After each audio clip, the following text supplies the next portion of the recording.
Olá pessoal, tudo bem? Aqui é Thiago de novo. E hoje nós vamos começar a conversar sobre a outra parte mais importante aí da atenção ao paciente do cirúrgico. A gente já viu a indicação cirúrgica, a decisão operatória e agora vamos conversar um pouquinho sobre os cuidados, o que a gente tem que fazer na assistência pós-operatória do paciente.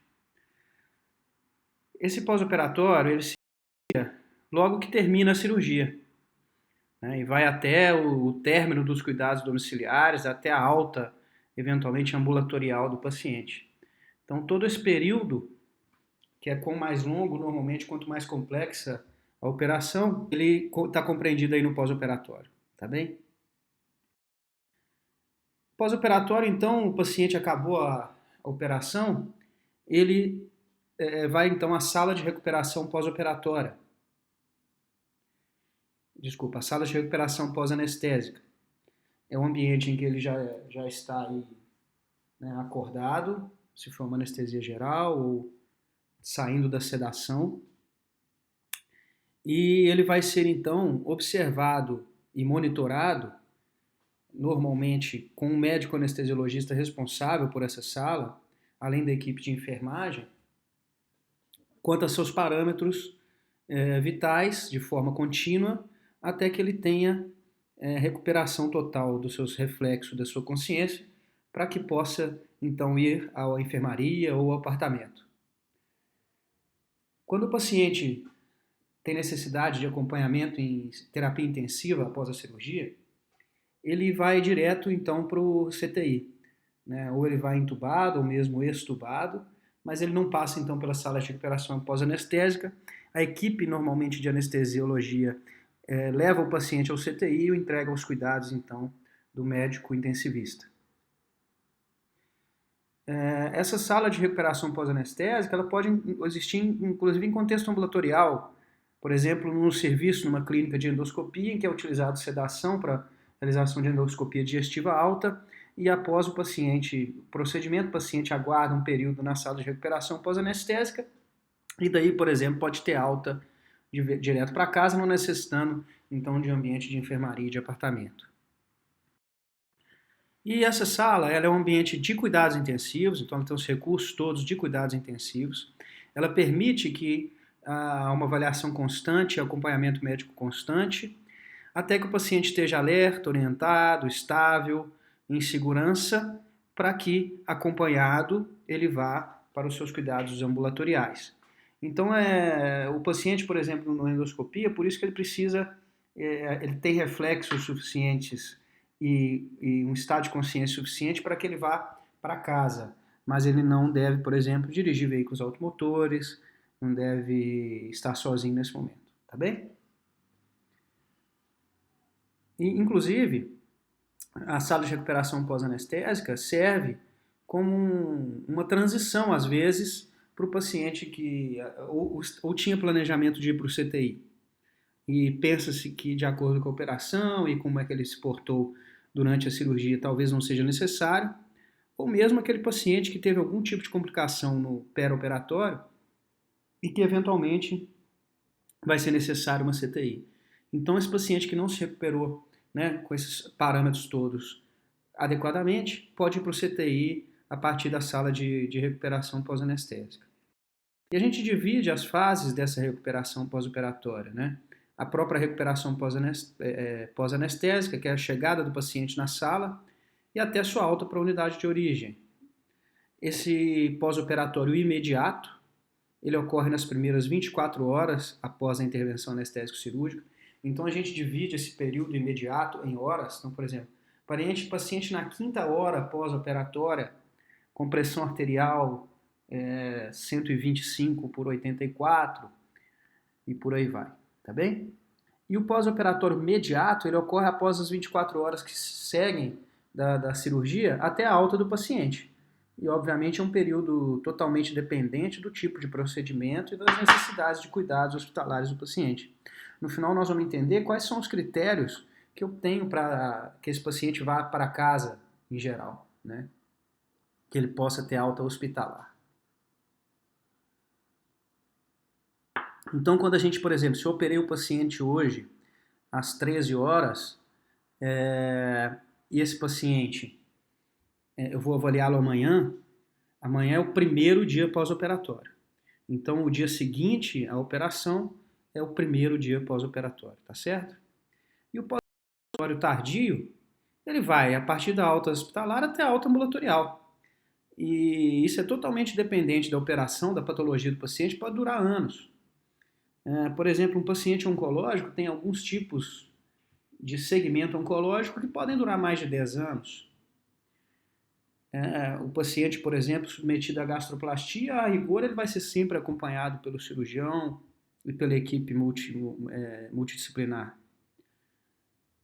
Isso é muito importante naquilo que a gente disse, né, até no acerto, da sua mensuração e avaliação de resultados. Então, por exemplo, eu opero um paciente com uma hernioplastia inguinal. A princípio, em cerca de um mês após a cirurgia, esse paciente já retomou todas as suas atividades, a ferida já está cicatrizada e não há necessidade, entre aspas, com relação à assistência pós-operatória, de que eu avalie o paciente. Entretanto, pense bem, se eu posso ter uma recidiva da hérnia inguinal detectada em até 5 anos após a operação, eu devo pelo menos um acompanhamento anual, semestral, desse paciente por esse período de 5 anos. Porque como é que eu vou saber se eu tenho recidiva na minha hérnia inguinal? Muitas vezes o paciente tem recidiva na hérnia inguinal, como é que você explica isso para ele, dessa possibilidade? E ou ele não vai voltar para você aí 2 anos depois, porque ele nem lembra seu nome mais, ou mesmo porque ele associa essa recidiva a uma experiência negativa em relação a você e não quer que você reopere ele. E você não fica sabendo da sua taxa recidiva. Né? Se eu for perguntar para os cirurgiões, mas você tem recidiva de hérnia inguinal, porque ela é muito baixa realmente? O cara fala, não, não tenho não. Mas se eu opera paciente recidivado? Opero. Então, muitas vezes o medo é esse, né? A gente ficar trocando os pacientes entre os cirurgiões sem saber a nossa real incidência de complicações, de recidivas. Então a gente tem que muitas vezes fazer uma busca ativa e orientar o paciente e controlá-lo por esse período.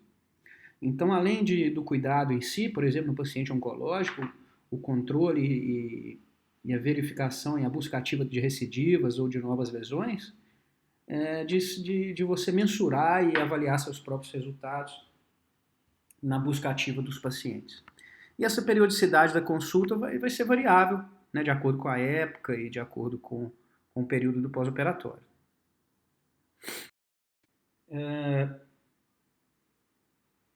O que a gente tem que pensar é o seguinte: essa assistência pós-operatória, muitas das vezes, a parte mais importante, às vezes, da residência de cirurgia geral. Quando o residente, o médico residente, começa a ter contato, né, frequente com esses pacientes, estar atento às possíveis complicações, né, porque todo cirurgião tem complicação, né? O que a gente tem é mensurar nossos resultados, mas as complicações acontecem. E a gente tem que saber que elas acontecem e saber quando esperá-las e como avaliá-las para que elas sejam tratadas da melhor forma e da forma mais precoce possível.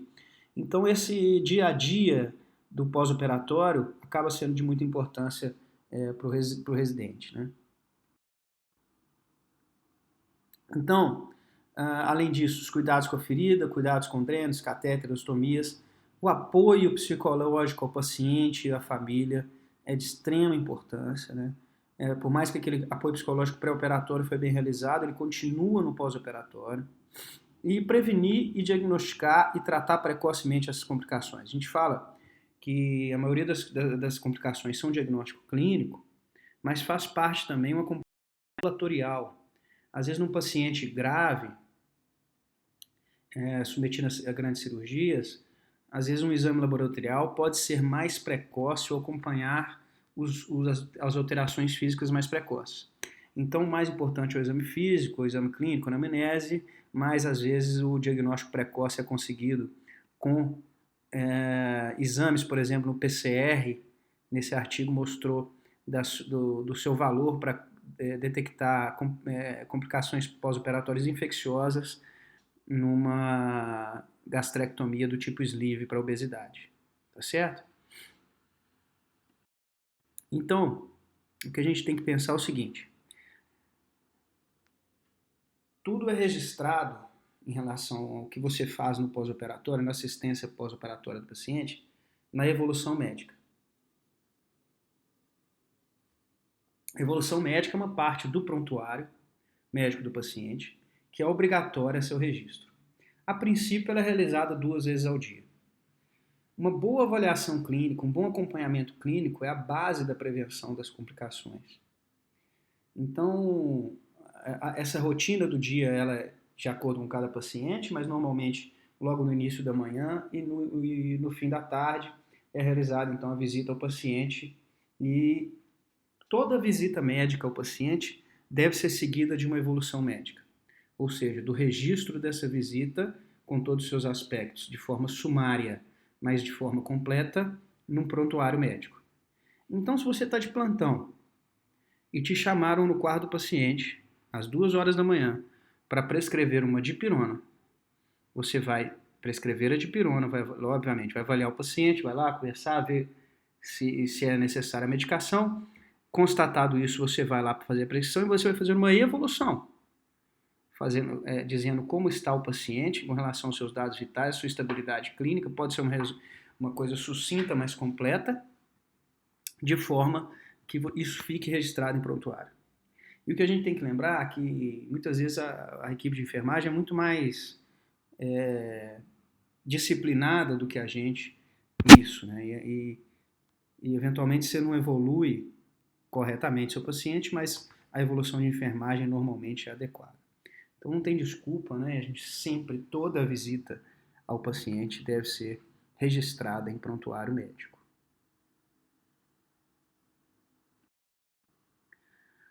E o que a gente vai avaliar no paciente?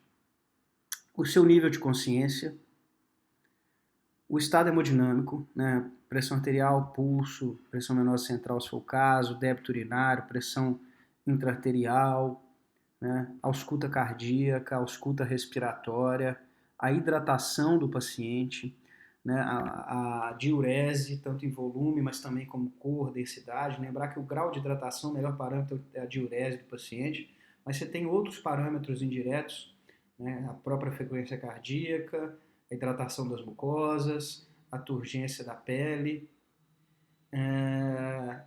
Lembrar do aparelho respiratório, né? Auscultar corretamente a sua frequência respiratória e a ausculta cardíaca acompanhada do pulso também. E o abdômen, né, na cirurgia abdominal, acaba sendo um dos órgãos de maior importância, dos sistemas de maior importância. A gente tem que lembrar que faz parte a inspeção, palpação e ausculta. A ausculta deve ser precedida, vocês sabem disso lá da semiologia, da inspeção e da palpação, porque eventualmente a palpação pode alterar a ausculta. Lembrar que o paciente em pós-operatório, se for uma laparotomia, ele tem dor na parede abdominal consequente à incisão cirúrgica, que deve ser diferenciada da dor intra-abdominal de uma eventual complicação ou uma dor que não se esperava naquele momento.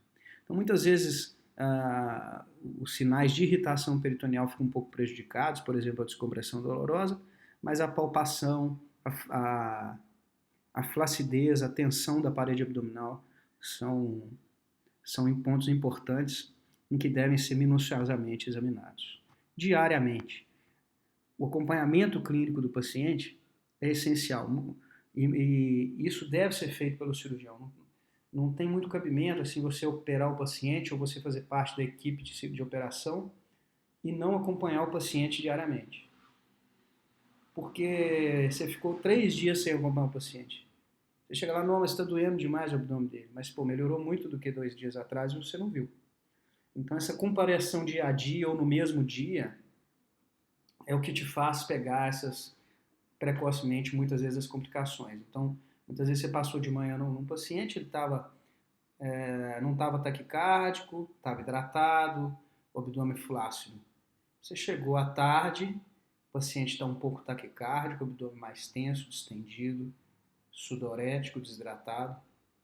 Isso já te chama atenção que alguma coisa eventualmente pode estar acontecendo. Se eventualmente você não tem ponto de comparação, isso às vezes para você pode ser o normal do pós-operatório para aquele paciente. Então, o exame clínico diário comparativo é essencial. E tudo isso deve ser criteriamente evoluído no prontuário. Avaliar os catéteres, né, o volume, aspecto de drenagem, por exemplo, da zona nasogástrica, os drenos, e avaliar o empastamento das panturrilhas e edema nos membros inferiores. Lembrar que a responsabilidade do preenchimento dessas evoluções é do cirurgião. Todas as avaliações, todas as vezes que você vai no quarto paciente, é obrigação você evoluir.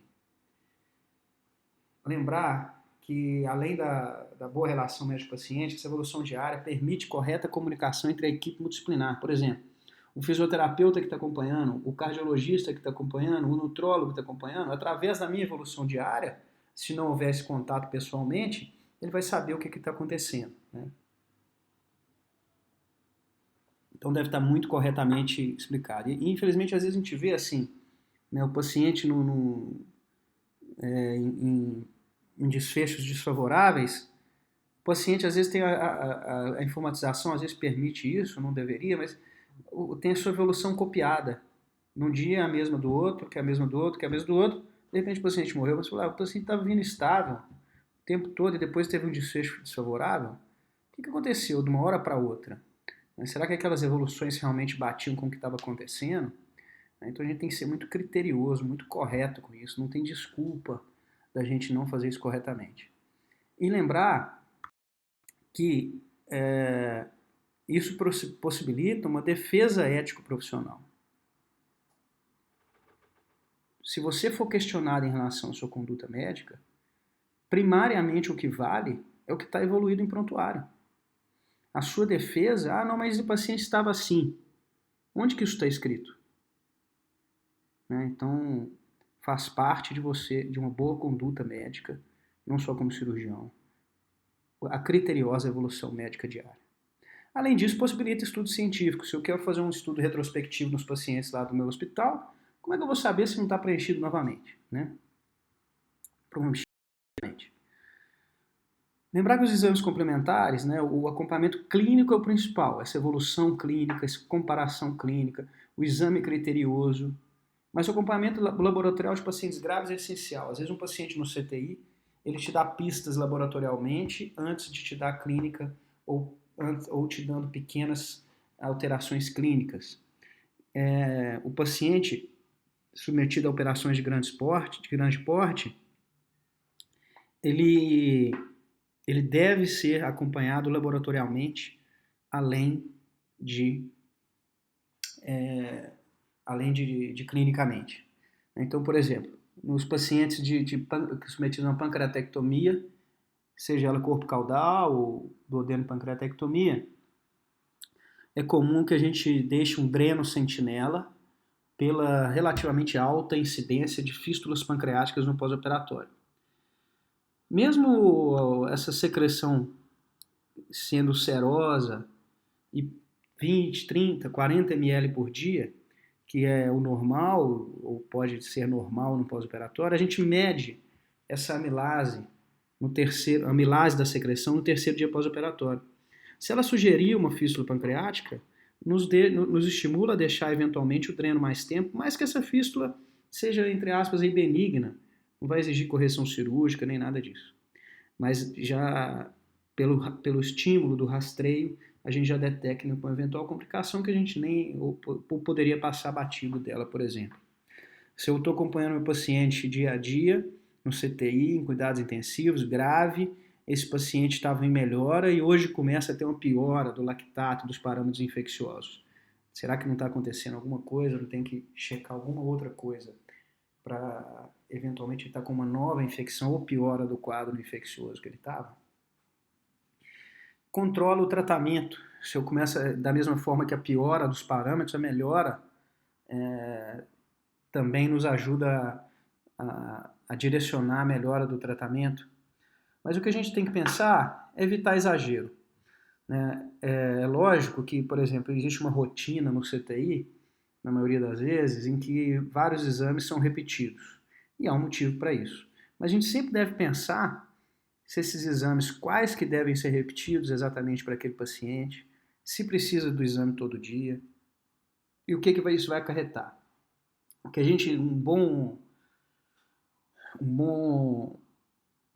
uma boa dica é o seguinte: quando você for pedir um exame, você pergunta assim, o que ele vai alterar na minha conduta? Por exemplo, vou pedir um potássio. Se o potássio vier alto, eu vou mudar alguma coisa? Se vier baixo, eu vou mudar alguma coisa? Então, se o exame não for capaz, não for necessário para mudar a sua conduta, ele é desnecessário na maioria das vezes. Da mesma forma, o exame de imagem. O exame de imagem, muitas vezes, ele direciona alguma coisa. Então, por exemplo, aquele paciente que estava indo bem, tem algum parâmetro infeccioso que você não detectou de onde, às vezes uma tomografia, um raio-x de tórax, um exame de urina, eles vão facilitar você identificar a origem daquele foco infeccioso. Mas se o paciente, porventura, está grave, um exame de imagem não pode atrasar o tratamento, né? Frente a uma complicação pós-operatória, muitas vezes, algumas horas faz diferença. Então, se essa complicação pós-operatória de resolução cirúrgica, muitas vezes a imagem não é possível de ser esperada. Ou às vezes, se, apesar de identificar a complicação, você tem dúvida da resolução cirúrgica, a imagem pode contribuir, aí nesses pontos ela é vantajosa. Lembrar de otimizar os recursos, não pedir exame à toa, e também de pensar qual é a mudança que aquele vai trazer na sua conduta. E aí, após a evolução médica, vem então a prescrição médica diária. Isso normalmente é feito uma vez ao dia, mas pode ter adequações durante o dia, e ela vai dar toda a conduta, não só de medicação, mas de cuidados com o paciente e orientações, eventualmente, até as outras equipes assistentes. Então, deve ser completa, se for a mão legível. Deve sempre obedecer uma sequência lógica para você não esquecer, né? Então, por exemplo, começa com a dieta, começa com a posição, deambulação, os drenos, analgésico, antibiótico. Siga uma sequência lógica, né? Hidratação, para que você não esqueça nada. Além disso, as orientações de cuidados, identificar corretamente o paciente, a data e a hora, tanto dos cuidados e dos medicamentos, quanto e por aí vai. Com relação à dieta, né, desde que o paciente está em jejum, até uma dieta líquida,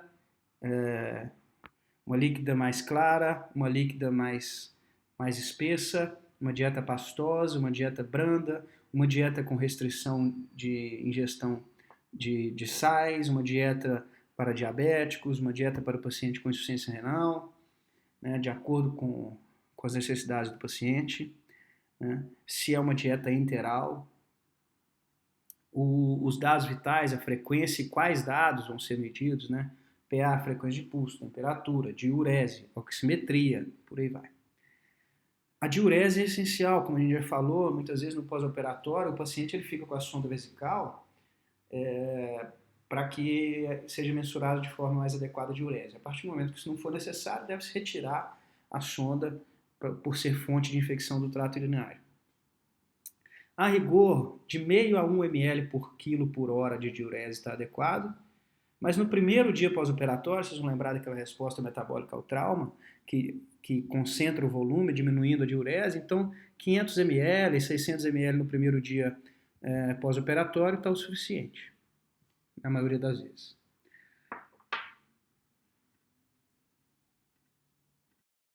Além da diurese, o balanço hídrico, né, com relação à ingestão e às perdas do paciente, para a gente adequar às necessidades de hidratação do paciente no pós-operatório. A posição no leito e a mobilização. O paciente pode ficar em decúbito lateral, dorsal, ventral, pode se mover ou não, deve se mover ou não, né? Deve ter fisioterapia motora ou respiratória o mais precoce possível para que haja mobilização precoce. Lembrar o paciente, né, para ele se levantar devagar, eventualmente vai ter uma hipotensão postural. Toma cuidado para a saída de drenos e catéteres. Quando for manipular o paciente, a equipe deve ter cuidado com a presença de drenos e catéteres, né, para às vezes não puxar o dreno e perder ali o dreno que estava bem posicionado e que vai ser difícil reposicionar de outra forma a cirurgia. Muito importante também a profilaxia de TVP e TEP. Isso é nós vamos ter uma aula, acredito que semana que vem disso, mas isso é essencial na um bom cuidado para o paciente. Então, há uma triagem da maioria dos serviços dos pacientes que têm que sofrer profilaxia TVP e TEP medicamentosa, ou mesmo mecânica, como meias de compressão, meias pneumáticas, né? E a principal profilaxia de TVP e TEP que existe, que é a deambulação precoce. Além disso, a prevenção à telectasia, através da tosse, expiração profunda, uso do respirômetro, micronebulização para a fluidificação dos fluidos, né? Isso tudo deve estar prescrito. Lembrado dos cuidados com drenos e catéteres, né? Por exemplo, a sonda vesical de demora, ela está associada a mais exame, a mais infecção trato urinário que a sonda vesical de alívio, né?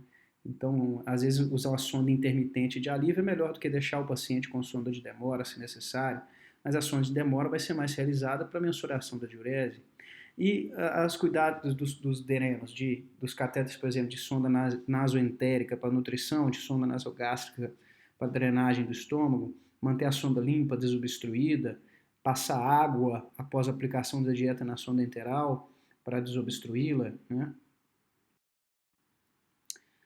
Além disso, os cuidados com as feridas é para trocar o curativo só de gaze e micropore quantas vezes ao dia para deixar com ou sem curativo. O paciente tira o curativo para ir tomar banho, não tira.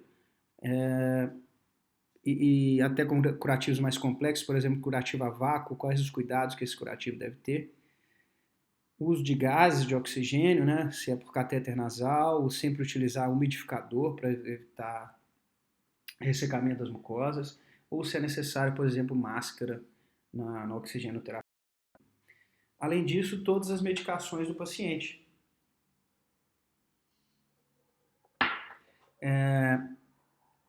As glicemias e suas correções, né? No ambiente hospitalar, normalmente o paciente é realizada insulina para essas correções, né? Porque a ingesta de alimentação e tudo, desde que seja normal, pode ser com as medicações normais, mas a princípio a insulina ela é utilizada para as necessidades de correção.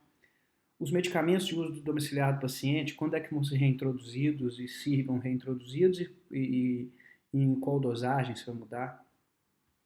Lembrar da prescrição da nutrição parenteral, da necessidade, eventualmente, de hemoterapia.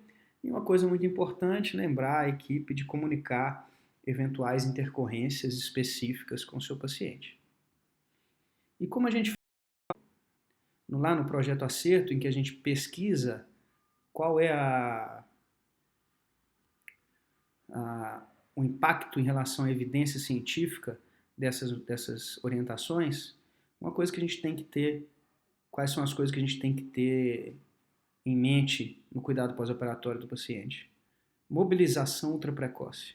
O paciente chega no quarto e sai da cama, a não ser que haja alguma fratura, alguma coisa que o impeça a mexer. Restringir a hidratação venosa. Lembra que no paciente, 1/3 da hidratação venosa somente vai para dentro do vaso sanguíneo, o restante normalmente vai para o terceiro espaço e prejudica o paciente. Utilizar opioides de forma limitada, mas de forma eficaz para o controle da dor. Não deixar o paciente com dor, mas não abusar dos opioides, é isso que eu quis dizer. Utilização de procinéticos para ajuda a evitar ílio pós-operatório. Retorno precoce, ultra precoce à dieta e terapia nutricional, além do pré, como a gente já viu no pós-operatório. E para auto-hospitalar do paciente, então. O que eu preciso de ter? Primeiro, o paciente querer ter alta, né? Muitas vezes o paciente sente que não dá para ir para casa. Segundo, o paciente se alimentar sem necessidade de medicação intravenosa. Paciente com dor controlada por analgésicos via oral ou sem dor. E o paciente deambula sozinho ou com pequena ajuda. Você cumpriu esses requisitos, muito provavelmente seu paciente pode ter alta para casa. Tá entendido, pessoal? Depois a gente conversa mais também sobre as complicações pós-operatórias. Depois nas discussões a gente conversa mais. Muito obrigado. Grande abraço.